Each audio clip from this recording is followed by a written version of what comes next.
Hello everyone, how are you doing? This is MD Tech here with another quick tutorial. In today's tutorial, I'm going to show you guys how to hopefully go about resolving if the task scheduler is not running or starting programs properly on your Windows computer. So this should hopefully be a fairly straightforward tutorial, and without further ado, let's go ahead and just jump right into it.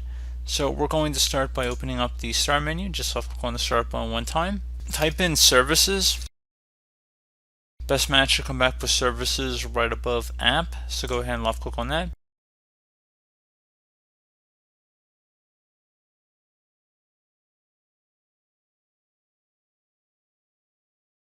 Locate the Task Scheduler service and double click on that. Make sure startup type is automatic and service status is running. If it's stopped, you want to start the service and make sure startup type is automatic, and then select Apply and OK to save that. You can close out of here.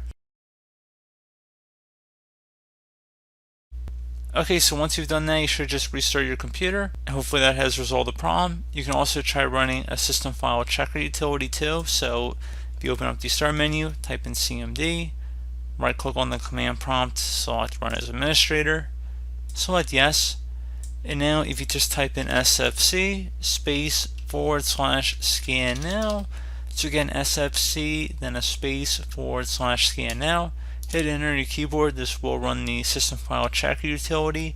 Let the system restart once it is done, and hopefully again that should have been able to resolve your problem.